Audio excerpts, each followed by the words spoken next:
can't take this anymore." Brett's voice cut through the tense silence, his face contorted with rage. "Why the hell should I listen to you?" My heart sank as I braced myself for the inevitable confrontation. What was supposed to be a pleasant family dinner had quickly spiraled into a nightmare. Tessa, my stepdaughter, shot me an apologetic glance before turning to her fiance. "Brett, please, this is my family." "Family?" He scoffed, glaring at me with utter contempt. "She's nothing but an outsider who wormed her way into our lives." The insult stung like a slap to the face. Anger and hurt swirled within me, but I forced myself to remain calm. "I've been part of this family for over 15 years. Show some respect." "Respect?" Brett let out a derisive laugh. "You don't deserve an ounce of it." "Aaron," my husband finally spoke up. "That's enough, Brett. You've gone too far." But Brett wasn't done. He turned his venomous gaze toward Harper, my younger stepdaughter. "And you're just her little lapdog, aren't you?" blindly following her lead. Harper's eyes blazed with fury. "How dare you talk to us like that?" "I'll talk however I want," Brett sneered. "This is my family now, and I won't have some stepmother and her pet trying to control us." That was the final straw. I slammed my fist on the table, causing the dishes to rattle. "Get out of my house, you ungrateful bastard!" Chaos erupted as Tessa tried to calm Brett, while Aaron attempted to reason with me. Harper stormed out of the room, her footsteps echoing in the hallway. I glared at Brett, every fiber of my being seething with rage. "You've just made the biggest mistake of your life." As the argument raged on, I knew there was no going back. The insults, the disrespect, it was unforgivable. In that moment, a part of me died, replaced by a burning desire for revenge. Little did Brett know, he had awoken a force he could never comprehend. A mother's wrath. I should have seen the cracks forming years ago, but I was blinded by love and the hope of creating a complete family. It all started when I met Aaron at the office holiday party. He was a divorced father of 2 girls, Tessa and Harper, struggling to balance work and parenthood. I was instantly drawn to his warmth and the way his eyes lit up when he talked about his daughters. 6 months later, we were married, and I found myself thrust into the role of a stepmother. Harper, the youngest, embraced me with open arms. But Tessa, already a rebellious teenager, kept her distance. "She's not my real mom," she'd mutter under her breath whenever I tried to connect with her. Aaron brushed it off as a phase, but I could see the resentment growing in Tessa's eyes with each passing year. "Give her time," he'd say with a reassuring smile. "She'll come around." But she never did. The battles became more frequent, over curfews, boyfriends, and eventually her choice of college. Tessa made it clear that I had no say in her life. "Stay out of it, Yolanda," she'd snap, her voice dripping with venom. "You're not my mother." Each word felt like a dagger to my heart. I tried everything to build a bond with her, but she shut me out at every turn. One night, after a particularly heated argument, I broke down in front of Aaron. "She hates me," I sobbed, burying my face in my hands. "No matter what I do, she'll never accept me." Aaron pulled me close, his embrace offering little comfort. "I'm sorry, sweetheart. I'll talk to her. We'll sort this out." But we never did. The years passed, and the chasm between Tessa and me only grew wider. Harper remained my lifeline, the one person in the family who truly understood me. "Don't give up on her," Harper would say, her eyes filled with sadness. "Deep down, she knows you love her." But Tessa's hatred had taken root, festering like an open wound. And when she brought Brett into our lives, everything changed. The first time I met him, alarm bells went off in my head. There was an arrogance about him, a sense of entitlement that set my teeth on edge. "So you're the stepmother," he'd said, his voice laced with disdain. I forced a smile, determined to make a good impression. "It's nice to meet you, Brett. I've heard so much about you." He simply sneered and turned away, leaving me standing there like a fool. From that moment on, Brett became the catalyst that tore our family apart. He fueled Tessa's resentment, whispering poisonous words into her ear, turning her against me and Harper. And now, after that fateful dinner, the bonds that once held us together had been shattered beyond repair. As I lay awake that night, anger burned within me like a raging fire. Brett had crossed a line, and I knew there would be no turning back. It was time to make him pay. Tessa's announcement of her engagement should have been a joyous occasion, a chance for our family to mend the fractures that had formed over the years. But deep down, I knew better. I want you all to be a part of this, Tessa had said, her eyes shining with hope as she clutched Brett's hand. Harper beamed at her sister, genuinely happy for her. But I couldn't shake the sense of dread that settled in the pit of my stomach. Of course, we'll be there, Aaron promised, wrapping an arm around my shoulders. This is a celebration for all of us. I forced a smile, determined to make the best of the situation. Maybe this was the olive branch Tessa and I needed to finally put the past behind us. That naive optimism was shattered a month later at the engagement party. The evening started off pleasantly enough, with family and friends gathering to toast the happy couple. But as the drinks flowed, Brett's true colors began to show. To Tessa and me, he announced, raising his glass with a smug grin. The future Mr. and Mrs. Keaton, starting a new chapter in our lives without any unnecessary baggage. His eyes locked onto mine, the implication clear. Harper must have sensed the tension because she quickly intervened. Come on, Brett. We're all family here. Family? He let out a derisive laugh. Don't kid yourself, Harper. Once Tessa and I are married, we'll be cutting ties with all the dead weight. A hush fell over the room as everyone processed his words. I could feel the blood draining from my face. Aaron stepped forward, his voice strained. Brett, I think you've had too much to drink. Let's take a break. But Brett wasn't done. He turned his venomous gaze toward me, his words slurring with each insult. You're nothing but a parasite, leeching off my soon-to-be wife's family. Well, let me make one thing clear. You and your little lapdog over there have no place in our lives. That was it. The final straw. Before I could stop myself, I hurled my glass at him, the contents splattering across his smug face. Pandemonium erupted as guests scattered, screaming and shouting. Aaron tried to restrain me, but I was beyond reason. You miserable piece of trash! I screamed, struggling against my husband's grip. How dare you speak to us like that? Harper rushed to my side, her eyes blazing with fury. Let's get out of here, she hissed, grabbing my arm. As we stormed out, I caught a glimpse of Tessa's devastated expression. But in that moment, I didn't care. Brett had crossed a line, and there was no going back. We spent the night at my sister Lynette's, Harper doing her best to console me as I raged about Brett's insults. He's a monster, I spat, pacing back and forth, and Tessa is too blind to see it. Lynette watched us with a pensive expression, her gaze filled with concern. You know what you have to do, right? I froze, meeting her eyes. A silent understanding passed between us. It was time to fight fire with fire, and Brett was about to get burned. In the days following the disastrous engagement party, a dark cloud of anger and resentment hung over me. Brett's vicious words echoed in my mind, fueling the flames of revenge that burned within. Aaron tried to reason with me, but his pleas fell on deaf ears. Sweetheart, think about what you're doing. This isn't the way to handle things. I whirled on him, my eyes blazing. And what would you have me do? Sit back and let that bastard disrespect us like that? He recoiled at the venom in my voice, but I was past the point of caring. Brett had awoken a fury in me that could not be extinguished. Harper remained my steadfast ally, her unwavering support a lifeline in the storm. Don't listen to Dad, she said, squeezing my hand. We'll make Brett pay for what he did. Her words were like balm to my wounded soul. At least someone understood the depths of my pain. It was then that Lynette dropped a bombshell. She had connections that could expose the skeletons in Brett's closet. The guy's been cooking the books at his company for years, she revealed, her voice low and conspiratorial. Embezzlement? Fraud? You name it.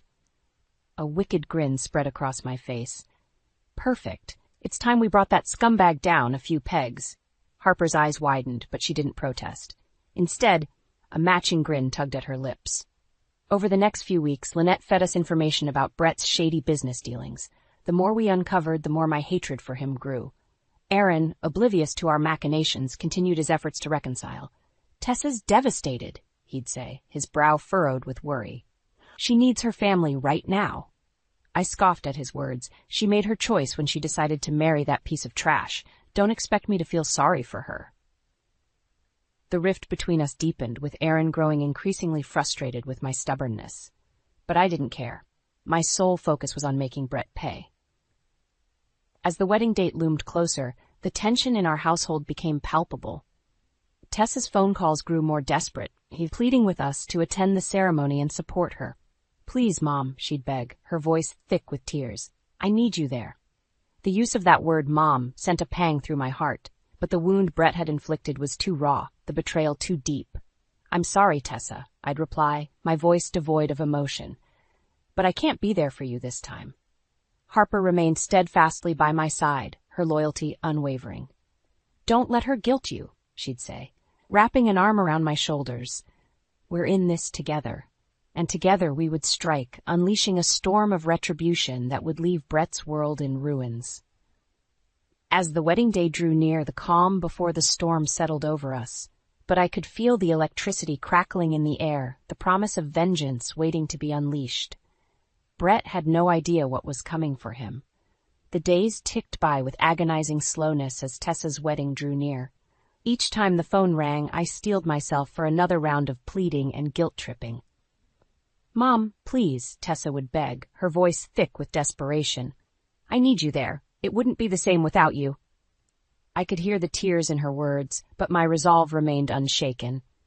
I'm sorry, Tessa, but you made your choice when you decided to marry that monster. Harper would squeeze my hand, a silent show of support as I delivered those harsh words. She understood the depths of my pain, the utter betrayal I felt at Brett's hands. Aaron, ever the peacemaker, tried in vain to reason with me. Sweetheart, this is tearing our family apart. Can't you see how much this is hurting Tessa? I rounded on him, my eyes blazing with fury. And what about how much Brett has hurt us? Don't you dare try to make me feel guilty for standing up to that piece of trash. He recoiled at the venom in my voice, utterly helpless in the face of my wrath. Lynette, bless her soul, remained my steadfast ally. Don't let them get to you, she'd say, her voice low and conspiratorial. We've got the goods on Brett, and it's time to make him pay. With her help, we compiled a dossier of evidence, financial records, emails, and witness testimonies that painted a damning picture of Brett's illegal activities. Embezzlement, fraud, insider trading, the list went on and on. As the wedding day drew closer, a sense of grim satisfaction settled over me. The storm was gathering, and Brett had no idea what was about to hit him. The night before the ceremony, I sat alone in the darkness, clutching the damning evidence in my hands. Memories of Brett's insults, his utter disrespect, flooded my mind, stoking the flames of vengeance that burned within.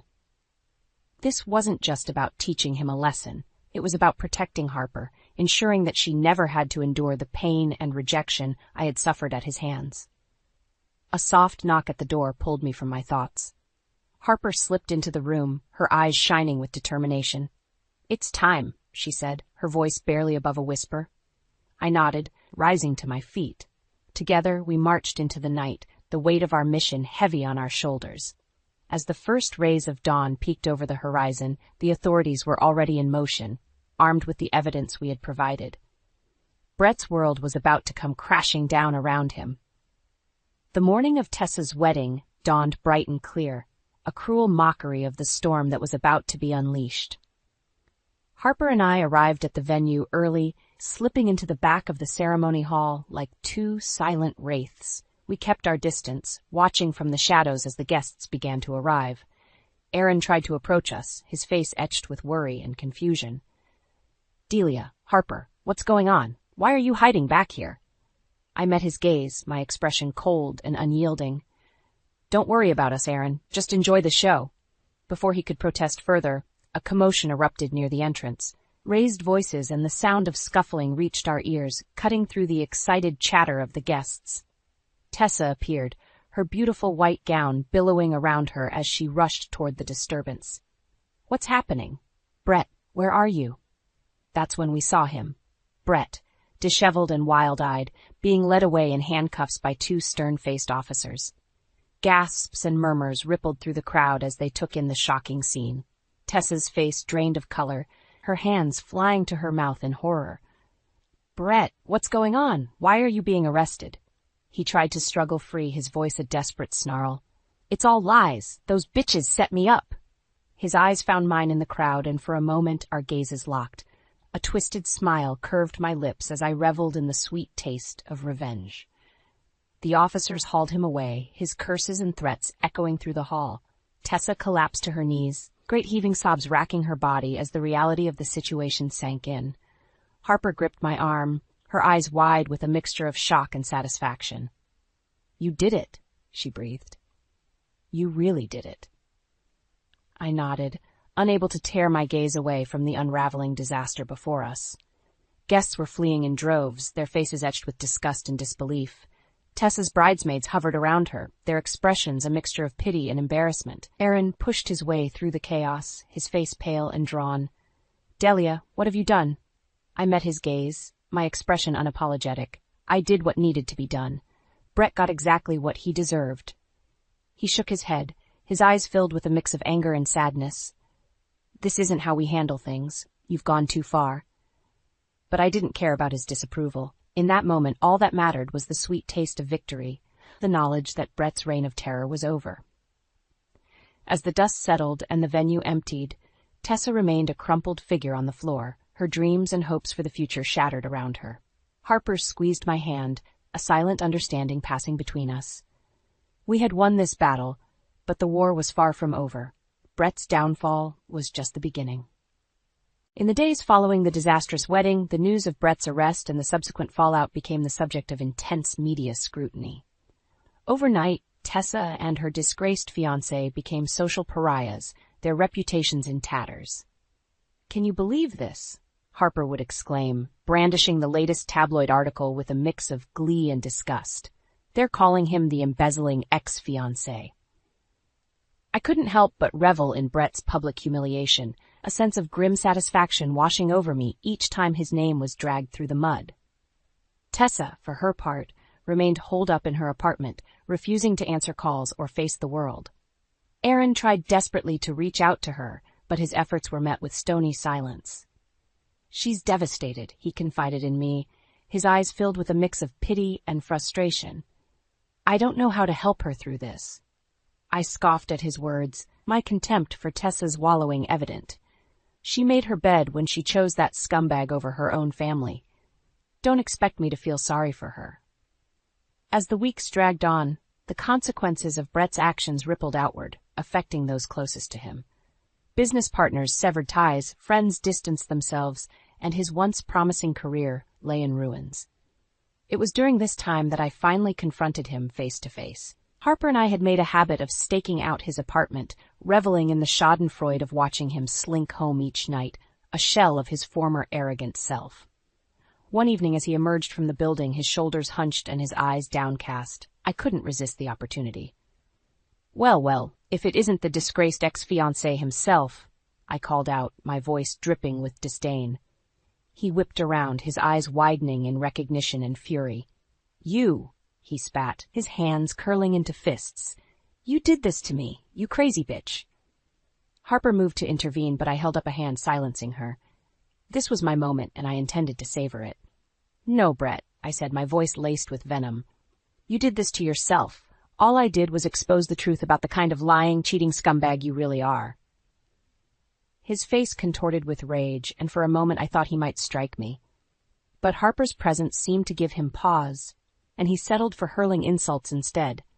"You're going to pay for this," he snarled. "Mark my words, you and your little brat are going to regret the day you crossed me." I threw back my head and laughed, the sound harsh and mocking. "Regret? The only thing I regret is not doing this sooner. You got exactly what you deserved, you miserable excuse for a human being." With that, I turned on my heel, leaving him seething in impotent fury. Harper fell into step beside me, her eyes shining with admiration. "That was amazing," she breathed. "You really showed him." I nodded, a sense of triumph swelling within me. Brett's threats rang hollow. He was a broken man, his power and influence stripped away. It was then that Tessa finally emerged from her self-imposed exile, her face haggard and her eyes rimmed with dark circles. She sought me out, her expression a mixture of sorrow and shame. "Mom," she began, her voice trembling. I don't know what to say. I was so blind, so incredibly stupid." I regarded her coolly, my anger still simmering beneath the surface. "You're right about that. You chose that piece of trash over your own family." Tears welled in her eyes, and she dropped to her knees before me, a broken woman. "I know, and I'm so sorry. Please, you have to believe me, I never meant for things to get so out of hand." Harper hovered nearby, her expression softening as she watched her sister's anguish. I remained unmoved, my heart hardened by years of rejection and pain. Sorry doesn't undo the damage, Tessa. You broke this family, and I don't know if we can ever truly put it back together. Her shoulders shook with sobs, and for a moment I felt a twinge of pity. But the memory of Brett's insults, his utter disrespect, quashed any impulse toward forgiveness. I'll do anything, Tessa pleaded, her voice choked with tears. Anything to make things right again. I gazed down at her, my expression impassive. We'll see about that. But mark my words, Tessa, the path to redemption won't be an easy one. As she wept at my feet, I knew that this was just the beginning of a long and arduous journey. But for the first time in years, I felt a glimmer of hope that our family might one day be whole again. In the aftermath of Brett's downfall, the road to healing was a long and arduous one. Tessa remained steadfast in her remorse, her pleas for forgiveness a constant refrain. I know I don't deserve it, she would say, her eyes brimming with tears. But please, give me a chance to make things right. Aaron, ever the peacemaker, urged me to extend an olive branch. She's our daughter, Delia. We have to try and move past this for the sake of our family. I would regard him coolly, my anger still simmering beneath the surface. She made her choice when she chose that scumbag over us. Why should I forgive her now? Harper, caught in the middle, tried her best to mediate. Mom, she's really trying here. Can't you see how much she's hurting? I would soften, if only a little, that at Harper's words. Our bond, forged in the fires of betrayal, remained unbreakable. Slowly, grudgingly, I began to entertain the idea of reconciliation. Tessa's constant presence, her unwavering efforts to make amends, gradually wore away at the walls I had erected around my heart. It was during one of our strained family dinners that the breakthrough finally came. I know I can never undo the pain I've caused, Tessa said, her voice trembling with emotion. But I swear to you, from the bottom of my heart, that I will spend the rest of my life making it up to you. Her words hung in the air, heavy with sincerity, and for the first time I felt the icy grip of anger begin to thaw. Harper reached across the table, taking my hand in hers. Give her a chance, Mom, please. I met Tessa's gaze, searching for any trace of deception, any hint of the selfishness that had once consumed her. But all I saw was raw, unguarded remorse. With a heavy sigh, I nodded. All right, but understand this, it's going to take time. A lot of time. Tessa's face crumpled with relief, tears streaming down her cheeks. Thank you, she whispered. Thank you for giving me this opportunity. From that day on, the healing process began in earnest. It was a slow, often painful journey, fraught with setbacks and emotional landmines, but Tessa remained steadfast, her commitment to making amends never wavering. Aaron, his eyes shining with pride, watched as our family began to knit itself back together. I knew you could do it, he murmured, pulling me into a warm embrace. Harper, my constant ally, beamed with joy as the rifts between us gradually closed. I told you she was worth another chance, she said, her voice filled with affection for her sister. As for me, I navigated the path to forgiveness with cautious optimism. The wounds ran deep, the scars of betrayal still tender. But in Tessa's unwavering remorse, I saw a glimmer of hope, a chance to reclaim the family I had once cherished. It would be a long road, paved with difficult conversations and hard-won trust. But for the first time in years, I allowed myself to believe that we could emerge from this crucible stronger, more resilient, and more tightly bound than ever before. The path to redemption had been set, and though the journey would be arduous, I knew in my heart that we would walk it together as a family.